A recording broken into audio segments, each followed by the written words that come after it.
অতএব এখন যেহেতু আমরা আমাদের গন্তব্যটা জানি, এই জায়গায় আমরা যাব ইনশাল্লাহ, অতীতটাও জানছি কোথায় ছিলাম, মাঝখানে কিভাবে আমরা এই জায়গায় আসলাম সেটাও জানলাম।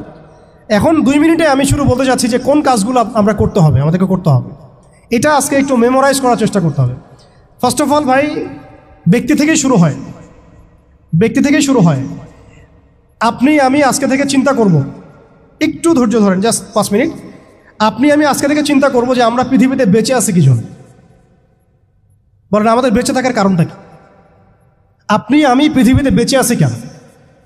আল্লাহ পাক আমাকে আপনাকে হায়াতে রাখছেন কেন? 2টা কাজ আমাদের, যত কিছু আমাদের আশেপাশে ঘুরতেছে, স্ত্রী, সন্তান, ব্যবসা বাণিজ্য, চাকরি বাকরি, এইটা সেইটা, এগুলো সবই গৌণ। আমাদের মুখ্য কাজ 2টা, আল্লাহর ইবাদত করা, তার জমিনে তার দিন কায়েম করা। বাকি সব কিছু এর আওতাভুক্ত। ইবাদতের মধ্যে এটা এবাদতের মধ্যে এটা কাউন্ট হবে, আমার সন্তানের প্রতিপালন, স্ত্রী ভরণ পোষণ সব ঠিক আছে, কিন্তু আমার মূল কাজ 2টা। এক, আমি ওয়ামা খালাকতুল জিন্না ওয়াল ইনসা ইল্লা লিয়াবুদুন, এর উপর আমল করব। আরেকটা আমি শুরুতে বলেছিলাম, ইন্নাল্লাহা লা ইউগাইয়িরু মা বিকওমিন হাত্তা ইউগাইয়িরু মা বিআনফুসিহিম, লেখা হয়ে গেছে। এবং মুসলিমদের একটা বড় অংশ শহীদ হবে, এটাও লেখা হয়ে গেছে। মুসলিমদের একটা অংশ এই যুদ্ধে জয়লাভ করবে, এটাও লেখা হয়ে গেছে। ঈসা আলাইহিস সালামের হাতে 40 বছর ইসলামী খেলাফা কায়েম হবে, এটাও লেখা হয়ে গেছে। তাহলে এই বিষয়ে যাদের মধ্যে কনফিউশন আছে যে ইসলাম কি আবার সে আগের জায়গায় যাবে, উম্মাহ কি আবার হারানো ওই জায়গায় ফিরে পাবে, এই কনফিউশনটা আগে দূর করতে হবে। আজকে থেকে বাসায় ফিরে গিয়ে আপনি কনফিডেন্ট থাকবেন যে সামনে আমরা জয়লাভ করতে যাচ্ছি ইনশাআল্লাহ। আগামীকাল আমাদের জয়ের সূর্যোদয় উঠবে, এটা লেখা হয়ে গেছে। এটা যাদের মধ্যে পড়াশোনা নাই, এলেম নাই, যারা দুনিয়াদার, যারা এইসব তন্ত্রের মধ্যে ধোকায় পড়ে আছে, তাদেরকে বললে তারা হাসতে পারে। ওরা এগুলোকে ওই যে আসাতিরুল আউয়ালিন বলতে পারে, যেমনটা কাফেররা বলতো, প্রাচীন নীতি কথা, এগুলো বলতে পারে। কিন্তু এটা মুহাম্মদ সাল্লাল্লাহু আলাইহি ওয়াসাল্লামের পবিত্র জবানের ভবিষ্যৎবাণী, কেউ ঠেকাতে পারবে না ইনশাআল্লাহ। অতএব এখন যেহেতু আমরা আমাদের গন্তব্যটা জানি, এই জায়গায় আমরা যাব ইনশাআল্লাহ, অতীতটাও জানছি কোথায় ছিলাম, মাঝখানে কিভাবে আমরা এই জায়গায় আসলাম সেটাও জানলাম। এখন 2 মিনিটে আমি শুরু বলতে যাচ্ছি যে কোন কাজগুলো আমরা করতে হবে, আমাদেরকে করতে হবে। এটা আজকে একটু মেমোরাইজ করার চেষ্টা করতে হবে। ফার্স্ট অফ অল ভাই, ব্যক্তি থেকেই শুরু হয়, ব্যক্তি থেকেই শুরু হয়। আপনি আমি আজকে থেকে চিন্তা করব, একটু ধৈর্য ধরেন, জাস্ট 5 মিনিট। আপনি আমি আজকে থেকে চিন্তা করব যে আমরা পৃথিবীতে বেঁচে আছি কি জন্য, বলেন আমাদের বেঁচে থাকার কারণটা কি? আপনি আমি পৃথিবীতে বেঁচে আছি কেন? আল্লাহ পাক আমাকে আপনাকে হায়াতে রাখছেন কেন? 2টা কাজ আমাদের, যত কিছু আমাদের আশেপাশে ঘুরতেছে, স্ত্রী, সন্তান, ব্যবসা বাণিজ্য, চাকরি বাকরি, এইটা সেইটা, এগুলো সবই গৌণ। আমাদের মুখ্য কাজ 2টা, আল্লাহর ইবাদত করা, তার জমিনে তার দিন কায়েম করা। বাকি সব কিছু এর আওতাভুক্ত। ইবাদতের মধ্যে এটা কাউন্ট হবে, আমার সন্তানের প্রতিপালন, স্ত্রী ভরণ পোষণ সব ঠিক আছে, কিন্তু আমার মূল কাজ 2টা। এক, আমি ওয়ামা খালাকতুল জিন্না ওয়াল ইনসা ইল্লা লিয়াবুদুন, এর উপর আমল করব। আরেকটা আমি শুরুতে বলেছিলাম, ইন্নাল্লাহা লা ইউগাইয়িরু মা বিকওমিন হাত্তা ইউগাইয়িরু মা বিআনফুসিহিম। অতএব এখন যেহেতু আমরা আমাদের গন্তব্যটা জানি, এই জায়গায় আমরা যাব ইনশাআল্লাহ, অতীতটাও জানছি কোথায় ছিলাম, মাঝখানে কিভাবে আমরা এই জায়গায় আসলাম সেটাও জানলাম। এখন 2 মিনিটে আমি শুরু বলতে যাচ্ছি যে কোন কাজগুলো আমরা করতে হবে, আমাদেরকে করতে হবে। এটা আজকে একটু মেমোরাইজ করার চেষ্টা করতে হবে। ফার্স্ট অফ অল ভাই, ব্যক্তি থেকেই শুরু হয়, ব্যক্তি থেকেই শুরু হয়। আপনি আমি আজকে থেকে চিন্তা করব, একটু ধৈর্য ধরেন, জাস্ট 5 মিনিট। আপনি আমি আজকে থেকে চিন্তা করব যে আমরা পৃথিবীতে বেঁচে আছি কি জন্য, বলেন আমাদের বেঁচে থাকার কারণটা কি? আপনি আমি পৃথিবীতে বেঁচে আছি কেন? আল্লাহ পাক আমাকে আপনাকে হায়াতে রাখছেন কেন? 2টা কাজ আমাদের, যত কিছু আমাদের আশেপাশে ঘুরতেছে, স্ত্রী, সন্তান, ব্যবসা বাণিজ্য, চাকরি বাকরি, এইটা সেইটা, এগুলো সবই গৌণ। আমাদের মুখ্য কাজ 2টা, আল্লাহর ইবাদত করা, তার জমিনে তার দিন কায়েম করা। বাকি সব কিছু এর আওতাভুক্ত। ইবাদতের মধ্যে এটা কাউন্ট হবে, আমার সন্তানের প্রতিপালন, স্ত্রী ভরণ পোষণ সব ঠিক আছে, কিন্তু আমার মূল কাজ 2টা। এখন এমন একটা অবস্থা আমরা এসেছি যে পুনর্গঠনের প্রশ্ন উঠছে। তাহলে আমরা একটু খেয়াল করি যে উম্মার পুনর্গঠনটার প্রশ্নটা কেন উঠছে। 1 নম্বর কথা, উম্মাহ কি এটা তো আমরা বুঝতে পারলাম, এবং উম্মার আমরা কোন অংশ এটাও বুঝতে পারলাম। পরিপূর্ণ উম্মার ইসলাহ ও সংশোধন আমাদের এককভাবে একার পক্ষে সম্ভব না, এটাও বুঝলাম। তবে আমাদের আঞ্চলিকভাবে উম্মার যে অংশ, আমরা এই অংশটুকুর ইসলাহ সংশোধন, পুনর্গঠন, পুনরুজ্জীবন, এগুলো আমাদের দ্বারা সম্ভব। অ্যান্ড পরের প্রশ্ন হচ্ছে যে দ্বিতীয় শব্দটা, যে পুনর্গঠন, উম্মাকে পুনরুজ্জীবিত করা, উম্মার হারানো গৌরব ফিরিয়ে আনা, এই প্রসঙ্গটা আসছে কেন? এই প্রসঙ্গটা কেন আসছে? তার মানে আমরা নিজেরাই সংজ্ঞায়িত করে ফেলেছি যে উম্মার অবস্থা আগের মতো ভালো নাই। এটা আমরা স্বীকার করেছি এবং এটা আমরা সবাই বুঝতেও পারছি। এই কারণে আলোচনাগুলো আসছে, আলোচনাগুলো আসার প্রেক্ষাপট তৈরি হচ্ছে, বা আমরা টপিকগুলো নির্ধারণ করছি যে উম্মার পুনর্গঠন প্রয়োজন, পুনরুজ্জীবন প্রয়োজন, পুনর্জাগরণ প্রয়োজন। তার মানে আমরা আগের হালতে নাই। আমরা আগের হালতে নাই এটা মাথায় আসলে আবার এটাও মাথায় আসতে হবে, আগে আমরা কোন হালতে ছিলাম। আমরা আগে কোন হালতে ছিলাম? একজন ব্যক্তি রমাদান মাসে লাইলাতুল কদরে হেরা গুহায় আল্লাহ রব্বুল আলমিনকে ডাকছেন, আল্লাহ রব্বুল আলমিন তাকে আল কোরআনের মতো কিতাব প্রদান করছেন এবং তাকে সর্বশেষ এবং চূড়ান্ত নবী হিসেবে আল্লাহ পাক মনোনীত করছেন। কেন সেই ব্যক্তি হেরা গুহায় আল্লাহ রব্বুল আলমিনকে এভাবে ডাকছেন? কারণ তিনি যে সমাজে বসবাস করেন সেই সমাজটাকে আইয়ামে জাহিলিয়াত বলা হতো। সে সমাজের মধ্যে শিরক ছিল, সুদ ছিল, রিবা, মাদক, নারীর অবমাননা, গোত্রীয় হানাহানি, এরকম জাহালাতেপূর্ণ একটা সমাজে তিনি আল্লাহ পাককে ডাকছিলেন। সে একজন ব্যক্তি থেকে আস্তে আস্তে দাওয়াত শুরু হলো এবং তিনি প্রথমে ম্যান টু ম্যান দাওয়াত দিতে লাগলেন। আবু বকর, উসমান, ওমর, আলী রাদিয়াল্লাহু আনহুম আজমাইন, তাদের মধ্যে সাহাবী তৈরি হতে লাগলো। এক পর্যায়ে মক্কায় 13 বছর দাওয়াতের মধ্যে আমরা সবরের পরিচয় দিলাম, ধৈর্যের পরিচয় দিলাম, দাওয়াত অব্যাহত থাকলো, আমরা নির্যাতন নিপীড়ন সহ্য করলাম। এক পর্যায়ে আমরা হিজরত করলাম, প্রথমে আবিসিনিয়ায়, কখনো তায়েফে, এক পর্যায়ে মদিনায় গিয়ে ইসলামী রাষ্ট্র কায়েম হলো। আমরা জিহাদ এবং দাওয়াতের মধ্য দিয়ে আস্তে আস্তে মদিনাকে বেস করে বদর, উহুদ, খন্দক, মৌতা, তাবুক, এইসব সিঁড়ি পেরিয়ে মক্কা বিজয় পর্যন্ত আসলাম। মক্কা বিজয় পর্যন্ত আসার পরে আমরা দেখলাম যে আইয়ামে জাহিলিয়াতের কোনো জাহালাত মক্কার মধ্যে নাই। যেই মক্কা আমরা ছেড়ে গিয়েছিলাম 23 বছরের ব্যবধানে আমরা দেখলাম সেই মক্কা আইয়ামে জাহিলিয়াত মুক্ত হলো। শুধু তাই নয়, সেখানে কোনো শিরক থাকলো না, কোনো রিবা থাকলো না, কোনো মাদক থাকলো না, কোনো নারীর অবমাননা থাকলো না, গোত্রীয় হানাহানি থাকলো না। যেখানে আমরা ছিলাম মুস্তাদআফিন, দুর্বল, আমরা ছিলাম মক্কা থেকে বিতাড়িত, আমরা ছিলাম সংখ্যালঘু, সেখান থেকে আলহামদুলিল্লাহ মাত্র 23 বছরের ব্যবধানে আমরা পুরো জাজিরাতুল আরবকে শাসন করলাম। এবং সেই বেইজের উপর দাঁড়িয়ে আবু বকর, ওমর, ওসমান, আলী রাদিয়াল্লাহু আনহুম আজমাইন, তারা আরও প্রায় 30 বছর ইসলামী খেলাফা বাস্তবায়ন করলেন। এমনকি তাদের বেইজের উপর দাঁড়িয়ে উমাইয়ারা শাসন করলো প্রায় 90 থেকে 95 বছর, আব্বাসীয়রা প্রায় 500 বছরের মতো। এরপরে আসলো তুর্কিরা, মাঝখানে ফাতেমিরা, আপনারা জানেন মামলুকরাও শাসন করেছে, সেলজুকরাও করেছে, অটোম্যানরাও করেছে। তো আমরা বুঝতে পারছি যে উম্মাহ এই হালতে ছিল না এখন যে হালতে আছে। এই ছোট্ট কথা থেকে আমরা বুঝতে পারলাম যে উম্মাহ একসময় বিজয়ী ছিল সব দিক থেকেই, শুধু ব্যক্তিগতভাবে নয়, আধ্যাত্মিকভাবে নয়, শুধুমাত্র তাজকিয়াগত দিক থেকে নয়, শুধুমাত্র সামাজিকভাবে নয়, বরং রাজনৈতিকভাবেও। অর্থাৎ উম্মার পুনর্গঠন, পুনর্জীবন, এই যে কথাগুলো আসে, এগুলো বেসিক্যালি আমরা রাজনৈতিক টার্মিনোলজি থেকে ডিল করছি আর কি। আমাদের উম্মার অবস্থা সবসময় এই বিশ্বকে নেতৃত্ব প্রদানকারী অবস্থায় ছিল, যেখান থেকে আমরা এখন সরে আসছি বলে আমাদেরকে এই টপিক নির্ধারণ করতে হচ্ছে যে কিভাবে আমরা এর পুনর্গঠন করব, পুনরুজ্জীবন করব। এতটুকু আমাদের কাছে ক্লিয়ার যে আমরা এক সময় বিশ্বকে শাসন করেছি, বিশ্বকে নেতৃত্ব দিয়েছি। ব্যক্তি জীবন থেকে শুরু করে রাজনৈতিক জীবন পর্যন্ত আমরা আল্লাহ রাব্বুল আলামিন এবং তার রাসূলের প্রত্যেকটা বিধান মেনে চলেছিলাম বা মানার চেষ্টা করেছিলাম। আল্লাহ পাক আমাদেরকে সম্মানিত করেছিলেন। পৃথিবীর কোনো পরাশক্তি আমাদের সামনে টিকতে পারত না, পৃথিবীর কোনো পরাশক্তি আমাদের সামনে টিকতে পারে নাই, না রোমানরা, না পার্সিয়ানরা, না এদিকের মাজুসিরা, আর না এই সাবকন্টিনেন্টের পৌত্তলিকরা, কেউই আমাদের সামনে দাঁড়াতে পারে নাই। তার মানে আমরা কয়েকটা দিক থেকে উম্মার বিজয়ে এই সময়টা পেরিয়ে এসেছি। একটা হচ্ছে আধ্যাত্মিক দিক, উম্মাহ একসময় আধ্যাত্মিকভাবে এমন আলোকিত ছিল যে তাদের ঈমানের সামনে কোনো কুফর টিকতে পারত না। তারা পারিবারিকভাবে আলোকিত ছিল, তারা জ্ঞানতাত্ত্বিকভাবে আলোকিত ছিল, তারা তাসাউফের দিক থেকে আলোকিত ছিল, তারা অর্থনৈতিক দিক থেকে অনেক শক্তিশালী ছিল, সামরিক দিক থেকে তারা অনেক শক্তিশালী ছিল। জামাবদ্ধভাবে আমরা থাকতাম, কোনো বিভক্তি ছিল না।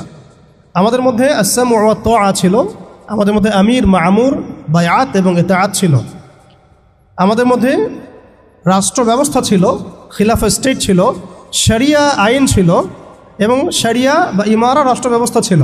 আমরা বলতে পারি যে সিন্ধু, এদিকে সিন্ধু, ওইদিকের আফ্রিকা, আফ্রিকা থেকে সিন্ধু পর্যন্ত, ওইদিকের পশ্চিমা সভ্যতা থেকে চায়না পর্যন্ত বলা যায় পৃথিবীর 4 ভাগের 3 ভাগ আমাদের দখলে ছিল। এই ছিল উম্মার অবস্থা। আমি বলেছিলাম টপিকটা অনেক গভীর, অনেক সময় সাপেক্ষ। আমি খুব অল্প কথায় বলার চেষ্টা করছি যে উম্মার পুনর্জাগরণ কথাটা বলতে আমরা শুধু আধ্যাত্মিক পুনর্জাগরণ বুঝি না। আধ্যাত্মিক পুনর্জাগরণ আমাদের অনেকের অনেক ভালো অবস্থা এখনও আছে, আলহামদুলিল্লাহ। আমাদের প্রচুর মসজিদ আছে, প্রচুর মাদ্রাসা আছে, প্রচুর তুল্লাব আছেন, প্রচুর ওলামায়ে কেরাম আছেন। আমাদের বুদ্ধিজীবীর অভাব নাই, সামরিক বাহিনীর অভাব নাই, কিন্তু আমাদের ইসলামিক স্টেটেরও অভাব নাই। নামকা বাস্তে যদিও অনেক কিছুই, জনসংখ্যাও প্রচুর, সম্পদও প্রচুর, খনিজ সম্পদও প্রচুর। আমাদের মা বোনদের, পর্দানসীন মা বোনদের অভাব নাই। তাহলে আমরা কোন জায়গা থেকে পুনর্জাগরণের কথাটা বলছি? আসলে আমরা পুনর্জাগরণের কথাটা বলছি সামগ্রিক অর্থে, স্পেশালি রাজনৈতিক অর্থে, সামগ্রিকভাবে কিন্তু স্পেশালি রাজনৈতিকভাবে। এখন আসেন যে কিভাবে সম্ভব এই হারানো ঐতিহ্য গৌরব ফিরিয়ে আনা, এটাই মূল কথা। আসলে আমাদের অনেক আলোচনা, কিন্তু মূল কথা কিন্তু অল্প হবে। আসলে কিভাবে পসিবল সেই জায়গা থেকে ফিরিয়ে আসে। এখন এতক্ষণ তো বললাম আমরা কোথায় ছিলাম, এখন ওই জায়গা থেকে আমরা কোথায় আসছি এটা একটু বলি, তারপরে বুঝবো ইনশাআল্লাহ ওই জায়গা থেকে আমরা কোথায় আসছি। আসলে এখন আমি একটু আগে বললাম যে আমাদের প্রচুর মসজিদ আছে, মাদ্রাসা আছে, সব কিছু আছে, এটা সত্য। ইসলামের স্বর্ণযুগে যতগুলো ইউনিভার্সিটি ছিল না, আমাদের ঢাকা শহরে গাজীপুরে তার চেয়ে বেশি ইউনিভার্সিটি আছে। ইসলামের স্বর্ণযুগে আমাদের জনসংখ্যা যত ছিল না, আমাদের এখন জনসংখ্যা তার চেয়ে অনেক বেশি। আমাদের মিডিয়া, প্রযুক্তি, আমাদের অস্ত্রশস্ত্র, আমাদের রাষ্ট্র, সব কিছু অনেক বেশি। কিন্তু কোন জায়গা থেকে পিছিয়ে আসি, আমরা কোন জায়গায় আছি, এটা ডিল করতে হবে। এবং ডিলিংসটা এক্সটার্নাল অবজারভেশন দিয়ে করলে হবে না, ইন্টারনাল অবজারভেশন দিয়ে করতে হবে। খিদির আলাইহিস সালামের মতো বাহ্যিকভাবে অনেক কিছু মনে হবে, অনেক ইসলামিক দল আছে, অনেক মুসলিমদের সংখ্যা অনেক, একটু আগে বললাম মসজিদ মাদ্রাসা সব কিছু অনেক বেশি, সবই ঠিক আছে। কিন্তু ইন্টারনালি আমাদের কিছু বিষয় দেখতে হবে। ইন্টারনালি কি নাই আমাদের মধ্যে? 1 নাম্বার, ইন্টারনালি সেই রাজনৈতিক বৈশ্বিক ক্ষমতা আমাদের হাতে নাই, প্রথম কথা। এবং এটা আমাদের জন্য লজ্জা। একটা সময় ছিল যখন আমরা এগুলো সব হাসিল করেছিলাম, প্রথমে তারা আমাদের কাছ থেকে যেটা কেড়ে নিয়েছে তা হচ্ছে রাজনৈতিক ক্ষমতা। তারা আমাদের কাছ থেকে প্রথমে ব্যক্তি জীবনে ধর্মের স্বাধীনতায় হস্তক্ষেপ কেউ করেনি।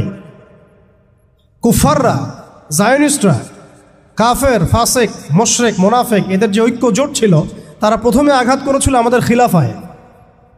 তারা প্রথমে আমাদের ব্যক্তি জীবনে এসে আঘাত করেন, নামাজ পড়তে পারবা না, পর্দা করতে পারবা না, গরুর গোশত নিয়ে হাঁটতে পারবা না, দেখলেই পিঠায় মেরে ফেলবো, এই জায়গায় তারা আগে আঘাত করেনি আমাদেরকে। তারা আমাদেরকে সবার আগে আঘাত করেছে রাজনৈতিক জায়গায়। আমাদের খেলাফা কনসেপ্ট তারা ভেস্তে দিয়েছে, ভেঙে দিয়েছে, বাইতুল মুকাদ্দাসকে লিবারেট করেছে। এরপরে সেই খেলাফা কনসেপ্টটাকে দূর করে দিয়ে তারা 50 থেকে 57টার মতো ক্ষুদ্র ক্ষুদ্র রাষ্ট্রে আমাদেরকে বিভক্ত করে দিয়েছে। এরপরে শুধু তাই নয়, এটা তো গেল বিভক্তি, কাঁটাতারের বেড়ার, যেটাকে আমরা নাম দিয়েছি জাতীয়তাবাদ। তারা প্রথমে আমাদের মাদ্রাসাগুলো বন্ধ করে নাই, তারা ওয়াকফ বিল দিয়ে এইভাবে আমাদের মাদ্রাসা, আমাদের মসজিদ, ভূমিগুলোকে দখল করে নাই। তারা প্রথমে আমাদের রাজনৈতিক ক্ষমতাটাকে কেড়ে নিয়েছে, খিলাফা কনসেপ্টটাকে ডিস্ট্রয় করেছে। এরপরে 57টার মতো টুকরা টুকরা রাষ্ট্রে আমাদেরকে ভাগ করেছে। এরপরের অবস্থা আরও ডেঞ্জারাস। ওই রাষ্ট্রগুলোর মধ্যে তারা তাদের তাবেদার মোনাফেক শাসক বসাইছে। তাদের ধাপগুলো বুঝেন, কোন জায়গা থেকে আমরা কোন জায়গায় আসছি। তারপরে আমি অল্প কথা শেষ করব যে সলিউশন হতে পারে কি কি, যদিও সেগুলোর বেশিরভাগই তাত্ত্বিক, প্র্যাকটিক্যাল খুব কমই হবে। আর প্র্যাকটিক্যাল কেন কম হবে? আমাদের কারণেই হবে। কারণ আমরা অনেক কিছু বুঝি কিন্তু কাজ করতে চাই না। আমরা বুঝি অনেক কিছুই, কাজ করতে বলেন কাজের বেলা নাই, বুঝার বেলা আছে। এগুলো আমরা বুঝতে আসি 100 বছর থেকেই। কেউ বুঝেও বুঝি না, কেউ দেখেও দেখি না, শুনেও শুনি না। ওইদিকে পরে আসি, হার্ডলাইনে চলে যাব আর কি। এখন রাষ্ট্র ভাগ করার পরে আমাদেরকে জাতীয়তাবাদে বিভক্ত করা হয়েছে। এরপরে আরও মারাত্মক যে কাজটা করা হয়েছে সেটা হচ্ছে আমাদেরকে নিরস্ত্রীকরণ করা হয়েছে। আপনি আপনার রাষ্ট্রের অভ্যন্তরে নিজের ইচ্ছায় আপনি বিশ্বের মারণাস্ত্রগুলো তৈরি করতে পারবেন না। তারা আপনাকে আইন করে দিয়েছে, ব্যান করে দিয়েছে। তারা আমাদের রাষ্ট্র ব্যবস্থার মধ্যে ইউনাইটেড নেশনসের মতো মুসলিমদের ইউনাইটেড মুসলিম অর্গানাইজেশনগুলোকে দমন করেছে এবং সেগুলো গঠন করতে আমাদেরকে দেয় নাই। উল্টা তারা সেগুলো করেছে ঠিকই। এরপরে তারা আমাদের রাষ্ট্র ব্যবস্থাগুলোর মধ্যে ওই মোনাফেক শাসকদেরকে বসিয়ে জনগণকে শাসন করিয়েছে। এখনও করে যাচ্ছে, আগামীতেও হয়তো করে যাবে। আমরা সবই বুঝি, কিন্তু আমাদের চিন্তাগুলো কেন জানি মসজিদ পর্যন্ত সীমাবদ্ধ হয়ে যাচ্ছে। এরপরে যেটা হয়েছে আরও মারাত্মক, ওই রাষ্ট্রগুলোর মধ্যে তারা 5টা আমি বলি দেবতা, 5 দেবতা ঢুকিয়ে দিয়েছে। 5 দেবতা কি? আগে ছিল 4 দেবতা, লাত, উজ্জা, হবল আর মানাত। লাত, উজ্জা, হবল আর মানাত নিশ্চয়ই পড়েছেন আপনারা সিরাতের মধ্যে। এগুলো ছিল আবু জেহেল, আবু লাহাবদের দেবতা। তারা কিন্তু এই দেবতাগুলোর পূজা করত আল্লাহকে পাওয়ার জন্যই। তারা বলতো মা না'বুদুহুম ইল্লা লিয়ুকাররিবুনা ইলাল্লাহি যুলফা। আমরা শুধু এই কারণেই এই লাত, উজ্জা, হবল, মানাতের ইবাদত করি যাতে তারা আমাদেরকে আল্লাহ পর্যন্ত পৌঁছে দেয়। এখনও এই 4-5টা দেবতার আমরা পূজা করছি, বাট এগুলো ভিজুয়াল না, এগুলো হচ্ছে আদর্শিক, ফিলোসফিক্যাল। যেমন একটা হচ্ছে ডেমোক্রেসি। নিতে পারবে না অনেকে কথাটা, যে ডেমোক্রেসি একটা দেবতা হয়ে গেছে এখন, ইনভিজিবল দেবতা। এটা একটা দেবতা হয়ে গেছে। কি দাড়িওয়ালা, কি টুপিওয়ালা, সবাই পূজা করতেছে। সুবহানাল্লাহ, মানে অবাক হয়ে যাবেন। রিপোর্ট করছে টিভিতে, আপনারা কি চান, এই গভর্নমেন্ট কয় বছর থাক, এই গভর্নমেন্ট কয় বছর থাক, আপনি কি ইলেকশন চান, আপনি কি চান না। অডিয়েন্সের, সাধারণ আম জনগণের জবাব হচ্ছে না, আমরা ইলেকশন চাই না। ইলেকশন দিয়ে কি হয়, খালি এক জালেম যে আরেক জালেম আসে, আমরা এইসব ইলেকশন চাই না। আমরা চাই ভালো কোনো সরকারি ব্যবস্থায় থেকে যাক আরও 10 বছর। মানে সবচেয়ে ভালো যে চিন্তাটা তাদের, সেটাও গণতন্ত্রের বাইরে যেতে পারে না। সরি, সবচেয়ে ভালো তাদের ইনসাফপূর্ণ যে চিন্তাটা মাথা থেকে আসে, সেইটাও এই দেবতাগুলোর বাইরে যেতে পারে না। ওই পূজার মধ্যেই চিন্তা। আমরা চাই এরকম একটা গভর্নমেন্ট আসুক, এই পদ্ধতি থাক এবং আরও 10 বছর তারা দেশ চালাক। মানে ইসলামে যে আল্লাহ প্রদত্ত একটা রাষ্ট্র ব্যবস্থা আছে, একটা ইসলামী শাসন ব্যবস্থা আছে, এই কনসেপ্টটাই নাই।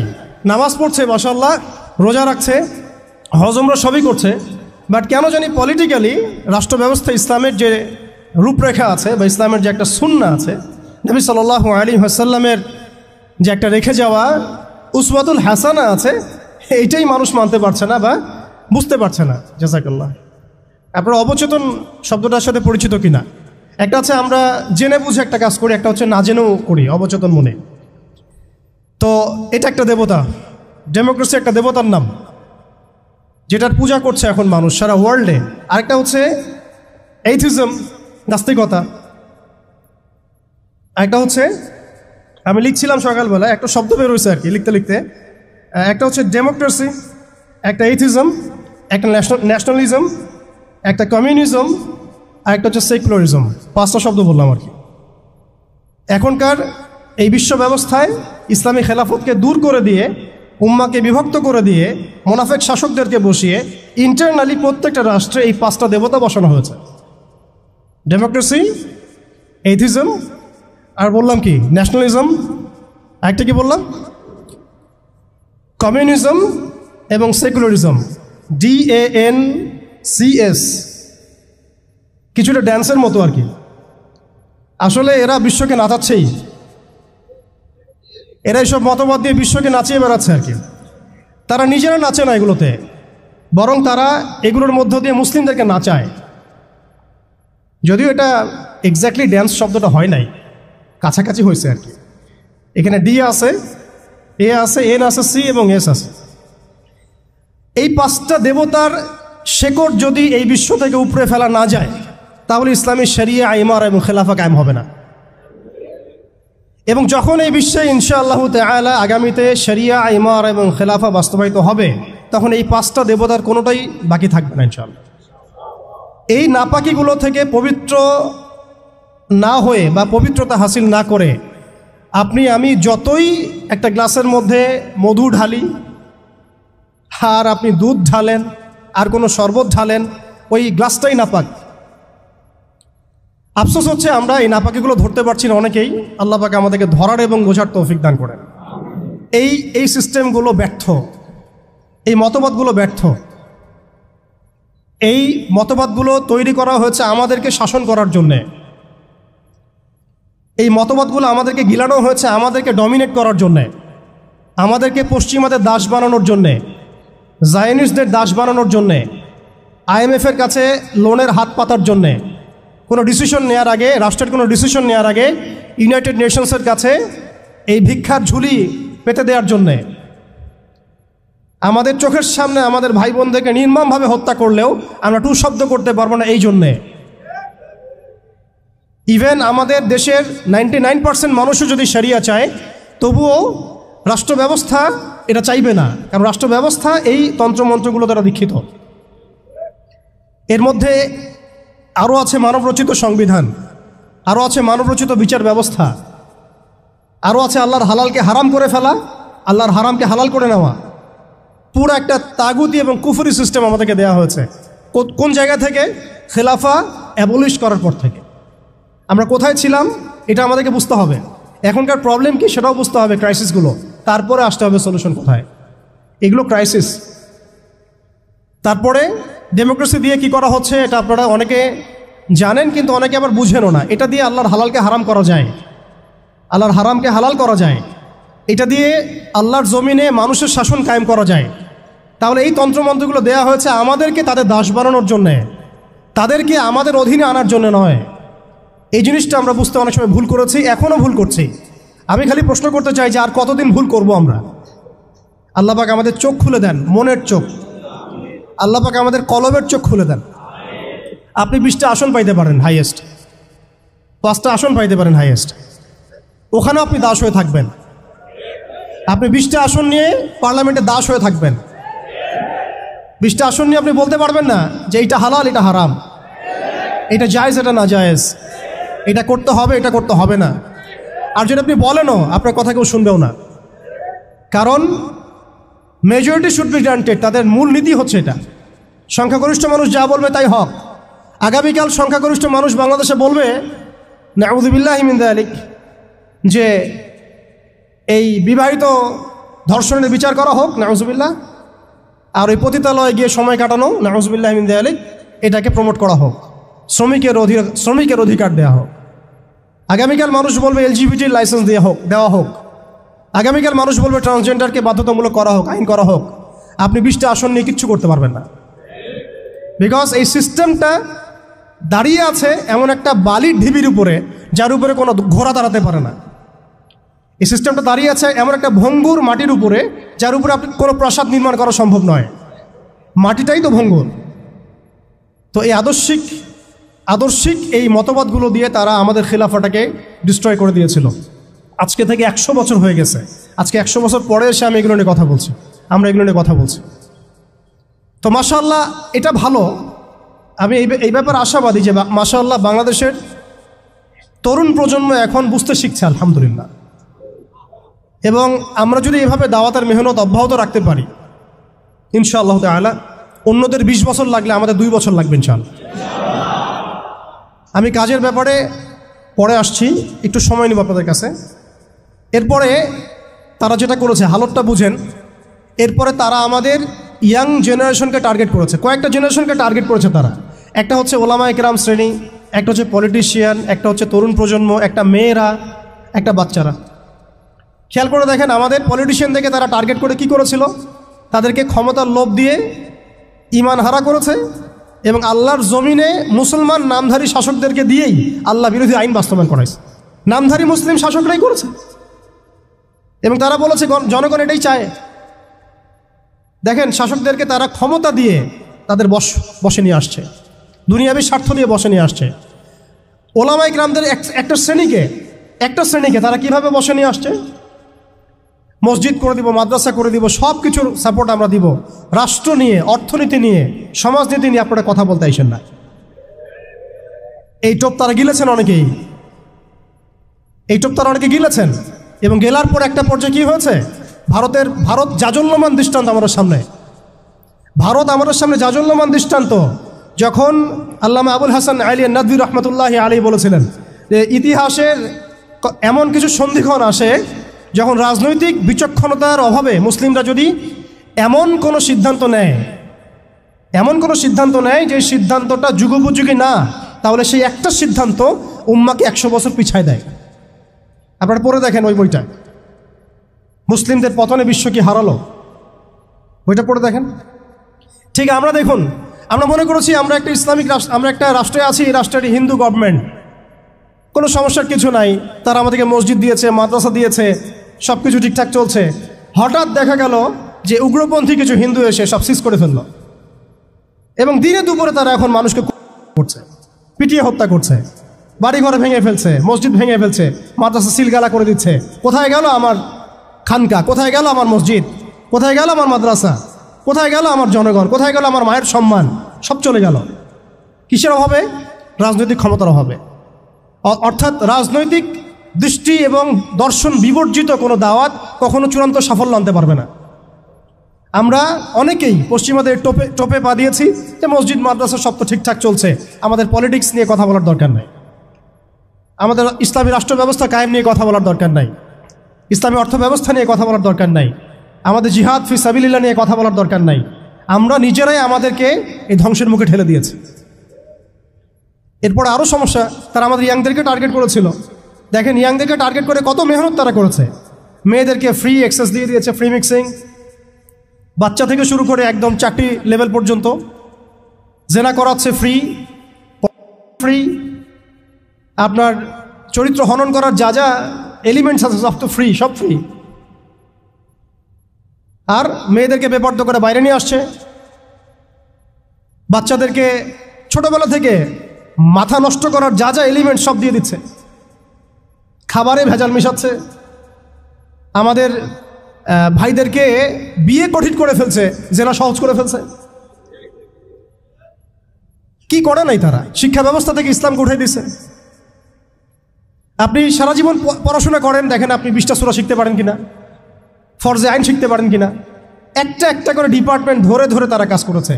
এর উপর আবার অর্থ ব্যবস্থা ওদের হাতে নিয়ে নিয়েছে, ওয়ার্ল্ড ব্যাংক দিয়ে, IMF দিয়ে, ফেডারেল রিজার্ভ দিয়ে। এতে করে পুরো বিশ্বের ইকোনমিক মোড়ল তারা হয়ে গেছে। এখন আমি একটা স্বাধীন দেশে বসবাস করলেও অর্থনৈতিকভাবে আমরা স্বাবলম্বী হতে পারি না, দ্বারস্থ হতে হয়, বাণিজ্যে ওদের দ্বারস্থ হতে হচ্ছে, ব্যবসায় হতে হচ্ছে, ফাইন্যান্সে হতে হচ্ছে। এমনকি আমাদের যে একটা সম্পদ ছিল পকেটে রাখা যেত, গোল্ড কয়েন এবং সিলভার দিরহাম, ওইটা পর্যন্ত তারা অ্যাবলিশ করে দিল, দিয়ে আপনাকে আমাকে ডিজিট ধরাই দিল, দিয়ে আমাদের টাকাগুলো সিজ করে ফেললো। এবং এগুলো যদি মুহূর্তের মধ্যে কলাপস করে যায়, আপনি কিছু করতেও পারবেন না, বিকজ এগুলোর নিয়ন্ত্রণ আপনার হাতে নাই, ইভেন একটা রাষ্ট্রের সেন্ট্রাল ব্যাংকের হাতেও নাই। শুধু তাই না, আমাদের ইসলামিক কারেন্সি তো বিলুপ্ত করলোই, উল্টা আপনাকে সুদ ধরাই দিল, সুদের লেনদেন কারবার, সুদভিত্তিক অর্থ ব্যবস্থা। কোন ডিপার্টমেন্টটা বাদ দিল তারা? পলিটিক্স থেকে নিয়ে সোশ্যাল, ইকোনমিক, চারিত্রিক, আমাদের মা বোনরা, আমাদের শিশুরা, কোনো ডিপার্টমেন্ট বাদ দেয় নাই। এর উপরে আরও আছে, এর উপরে তারা আমাদেরকে আবার মিডিয়া দিয়ে নিয়ন্ত্রণ করা শুরু করলো, আমার এখনও মনে আছে যেদিন আমাকে ঘুম থেকে ছেড়ে দেওয়া হয়, আজকে খোলামেলা বলছে এগুলো, আস্তে আস্তে সবই বলে দেবো ইনশাল্লাহ। যেদিন আমাকে ছাড়া হয়েছে ওই দিন আমাকে বলা হয়েছিল যে আমি যদি ঘুমিয়েও থাকি তবু আমাকে ঘুমের মধ্যেও মনিটর করার জন্য মানুষ থাকবে। রাস্তাঘাটে যাওয়া তো বহুত দূরের কথা, বয়ান দেওয়া তো বহুত দূরের কথা, মাহফিল করা তো বহুত দূরের কথা, দাওয়াতের কাজ করা বহুত দূরের কথা, মিম্বরে দাঁড়ানো বহুত দূরের কথা। তুমি আমাদের চোখের মধ্যে থাকবা যখন তুমি ঘুমের মধ্যে থাকবা। তো এটা আমরা তখন শিখেছি যে মানুষের প্রাইভেট লাইফ বলতে আর কিছু বাকি রাখে নাই তারা। আপনি ফোন নিয়ে যা করতেছেন এভরিথিং তারা মনিটর করতে পারে, এভরিথিং। কাকে মেসেজ করতেছেন, অনেক ভাই তখন আমার সাথে দেখা করতে আসলে আমরা ইগনোর করতাম তার ভালোর জন্যই, বিকজ সে বিপদে পড়বে আমার সাথে দেখা করতে আসলে। এবং আপনি যেটা বলবেন সে বলার জায়গাটা আপনাকে দেওয়া হয় নাই, রাখা হয় নাই, আপনি ট্রিগারের সামনে আছেন। তো আল্লাহ পাকের সন্তুষ্টির জন্য কথা শুনেছি, অনেক সহ্য করেছি, মেনে নিয়েছি, গালি মন্দও খেয়েছি। আর এটাকে সুন্দর করে নাটক সাজানো হয়েছিল যে পারিবারিক কলহের কারণে আত্মগোপনে চলে গেছে। তো পারিবারিক কলহের কারণে আত্মগোপনে আমার সাথে আরও 4 জন কীভাবে গেল, আমার গাড়িও বা কীভাবে গেল। আর বাংলাদেশের গোয়েন্দা সংস্থার হেডকোয়ার্টারে আমার লাস্ট লোকেশন কীভাবে পাওয়া যায়, ম্যাপ কীভাবে ট্রেস হয়, মিডিয়া দিয়ে মানুষকে খাওয়ানো। এই কথাটা বলতে কি এখানে আসছি যে শুধুমাত্র টেকনোলজিক্যাল নিয়ন্ত্রণ ওদের কাছে আছে এমন না, ইভেন মিডিয়া দিয়ে তারা দিন রাইট নাও। এখন আপনারা এই মিডিয়াদেরকে খুব মাথায় তুলতেছেন, এখন কয়দিন আগে তারা ফ্যাসিস্টের পক্ষে ছিল, আজকে মনে করছেন সে আপনার দলে চলে আসছে। তাদের কোনো ধর্ম থাকে না, মিডিয়ার কোনো ধর্ম থাকে না, যেদিকে ফ্লো সেদিকে তারা যাবে। এবং যদি দেখেন আমরা এই গুটি কয়েক মানুষ কালকে বাংলাদেশে শরিয়া কায়েম করে ফেলতে পারি ইনশাআল্লাহ তাআলা। আমি বলছিলাম যে আপনি আপনার বিশ্বাসের জায়গাটাকে এতটা নরম করবেন না, এতটা সস্তা করবেন না। কারণ কাফেরদেরকে, ফাসেকদেরকে, জালেমদেরকে, মুশরিকদেরকে, মুনাফিকদেরকে এবং এই চলমান এই মিডিয়া সিস্টেমগুলোকে, তাগুতি সিস্টেমগুলোকে এত সহজে বিশ্বাস করতে নাই। তারা দিনকে রাত বানাতে পারে, রাতকে দিন বানাতে পারে। আজকে আপনাকে বলতে পারে, কালকে আপনাকে ফ্রিডম ফাইটার বলতে পারে। আজকে যদি দেখে এইসব ওয়ার্ডগুলো এই সিস্টেমের এগেনস্টে যাচ্ছে, তখন আমাদেরকে তারা ট্রেস করবে, তারা উগ্র, তারা মৌলবাদী, তারা জঙ্গিবাদী কর্মকাণ্ড করতেছে না, আউযুবিল্লাহি মিন যালিক। ঠিক আছে, কিন্তু যদি দেখা যায় কালকে তারাই আবার বিজয়ী হয়ে গেছে, তখন তাদেরকে আবার তারা হাইলাইট করবে এবং তাদের পেজগুলো, নিউজ কভারেজগুলো ভরে যাবে। অতএব মূল জায়গায় থাকেন, তাদেরকে দিয়ে কিছু যায় আসে না। ইসলামের আহলুন নিফাকদেরকে দিয়ে কিছু যায় আসে না। আমি একটা পয়েন্ট টাচ করতে গিয়ে জায়গায় এসেছি যে দেখেন আমাদের ওই উম্মার ওই গৌরবান্বিত সময়টাকে স্মরণ করেন, আমরা কোথায় ছিলাম এবং এখন কোথায় আছি। মাঝখানের এই রাস্তাটাতে ওরা আমাদেরকে কিভাবে ডমিনেট করলো, কোন কোন জায়গায় তারা আমাদেরকে মারলো। তারা কিন্তু আমাদেরকে ভাতে মারলো, অর্থনীতির মধ্যে মারলো, রাজনীতির মধ্যে মারলো, সংস্কৃতির মধ্যে মারলো, তরুণ প্রজন্মের মধ্যে মারলো। তারা আমাদেরকে কিন্তু বেপরদামি দিয়ে মারলো, পর্নোগ্রাফি দিয়ে মারলো, মিডিয়া দিয়ে মারলো, প্রযুক্তি দিয়ে মারলো। প্রযুক্তির কথাটা না বললেই না, সিস্টেম এমনভাবে তারা আপডেট করেছে যে একটা জায়গায় সামরিক অভিযানের প্রয়োজন নাই তাদের। এখন এআই টেকনোলজি দিয়ে তারা ঘরে বসে কিবোর্ডের ক্লিকের মধ্য দিয়ে আমাকে এখানে শ্যুট করতে পারে এখন, রাইট নাও। আমরা কিছু করতে পারবো না এবং আমাদের কোনো প্রতিরক্ষা ব্যবস্থা নাই। আপনি কোথায় বসে আছেন ওইখানে আপনাকে শ্যুট করা সম্ভব। প্রযুক্তি এমন জায়গায় নিয়ে গেছে তারা। আপনি মুসলিম কান্ট্রিগুলোর অবস্থা দেখেন। আমরা বাংলার জমিনে দিন কায়েমের কথা বলছি, বাংলার জমিনের ল্যাকিংসগুলো আপনি ফাইন্ড আউট করেন। আমাদের কি আকাশ নিরাপদ, সমুদ্র কি নিরাপদ, আমাদের কি মিসাইল আছে, ক্ষেপণাস্ত্র ব্যবস্থা আছে, আকাশ প্রতিরক্ষা ব্যবস্থা আছে, আমাদের কি এরকম প্রযুক্তি আছে, আমাদের কি ইমানদার এমন মিলিটারি বাহিনী আছে কিনা। অনেক বিষয় আছে যেগুলো নিয়ে আমাদেরকে ভাবতে হবে। নাই, এটা হতাশার কোনো কারণ না। এবং আমাদের সব কিছুই লাগবে, জরুরিও না, এটাও মাথা দিচ্ছি। নাই, অনেক কিছুই নাই, এটা হতাশার কোনো ব্যাপার না। এবং অনেক কিছু যে নাই, এটা আমাদের ভীরুতারও কোনো সুযোগ এখানে রাখার দরকার নাই। ঠিক আছে, যতটা সম্ভব আমরা অর্জন করার চেষ্টা করবো ইনশাল্লাহ। কিন্তু যদি নাও হয় 100%, তবুও আমাদের ভয় পাওয়ার কোনো কারণ নাই। কারণ আমাদের সাহায্য আসবে আল্লাহর পক্ষ থেকে, আল্লাহর পক্ষ থেকে ইনশাআল্লাহ। এবং আপনারা এই আয়াতটা জানেন যে কাম মিন ফিআতিন কালিলাতিন গালাবাত ফিআতান কাসীরাতান বিইذنিল্লাহ। কত ক্ষুদ্র ক্ষুদ্র দল এই পৃথিবী থেকে চলে গেছে যারা বড় বড় দলের উপর বিজয় লাভ করেছিল আল্লাহর সাহায্য। অতএব এটা আমি বলছি যাতে আমরা একটা যুগের সাথে তাল মেলাতে পারি, অন্ততপক্ষে কিছু প্রস্তুতি আমাদের থাকা তো দরকার। ব্যাপারটা তো এমন নয় যে আমরা গেলাম, জায়নামাজে দাঁড়ালাম, দোয়া করলাম, যুদ্ধে জয়লাভ করলাম। এভাবে কিন্তু যুদ্ধ জয় হয় নাই। আপনারা বদরের যুদ্ধের ইতিহাস যদি পড়েন দেখবেন নবী সাল্লাল্লাহু আলাইহি ওয়াসাল্লাম আগের রাত্রে গিয়েছেন, বৃষ্টি হয়েছে, জায়গা দখল করা হয়েছে, আমরা কূপ দখল করেছি যাতে পানি আমাদের কাছে থাকে, সৈন্য বিন্যাস করা হয়েছে, যতটা ট্যাকটিক নেওয়ার প্রয়োজন সব আমরা নিয়েছি। তারপরে দোয়া, সুবহানাল্লাহ, দোয়া হতে হতে হতে হতে কাঁধ থেকে চাদর পড়ে যাচ্ছে। আবু বকর রাদিয়াল্লাহু আনহু এসে বলছেন যে ইয়া রাসূলুল্লাহ, যথেষ্ট হয়েছে, আপনি থামেন, আল্লাহ আপনার সাথে আছেন, আল্লাহ আপনার দোয়া ফেলবেন না ইনশাআল্লাহ। এরপরে দেখলেন 313 নিয়ে আমরা ওদেরকে হারালাম। সব কিছুর প্রয়োজন আছে। তো আমাদের অবস্থাটা এখন এমন একটা জায়গায় আছে যে ওই খিলাফা যাওয়ার পর থেকে উম্মাহ আজকে এই জায়গায় চলে আসছে। এটা একদিনে হয় নাই, 100 বছর লাগছে। এটা ভাই একদিনে হয় নাই, 100 বছর লাগছে। ওরা 100 বছর মেয়াদি প্ল্যান করেছিল, আরও বেশি প্ল্যান করেছে ওরা। রাজনৈতিক শক্তি হচ্ছে এখন আমাদের মূল লক্ষ্য হওয়া দরকার। একটা অঞ্চলে ইসলামী ইমারা শরিয়া কায়েম করার জন্যে 100% মানুষের 100% পরিপূর্ণ মুসলিম হওয়া শর্ত না, জি, বরং একটা অঞ্চলের মানুষের মধ্যে যদি মুসলিমের মানুষও একদম খালেস মুখলেস হয়, মুত্তাকি হয়, পরহেজগার হয়, ইমানদার হয়, একদম সিরাতের আদলে সব সুন্নাহগুলো মেনে চলে, ওই গুটি কয়েক মানুষের দ্বারা ইনশাআল্লাহ একটা বড় অঞ্চলে খেলাফা প্রতিষ্ঠা করা সম্ভব। আমি একটা এক্সাম্পল দিচ্ছি, আমি আমার আউট অফ হেডস কথা বলছি না। মদিনা রাষ্ট্র যখন কায়েম হয়েছে, আমাদের কি মনে হয় মদিনার 100% মানুষই মুসলিম হয়েছিল? কখনোই না। মদিনায় আনসার সাহাবি তারা মুসলিম ছিলেন, আওস ও খাজরাজ গোত্রের, হিজরত করে গিয়েছেন মুহাজির সাহাবিরা, এতটুকু ইসলাম, এতটুকু মুসলিম আমাদের।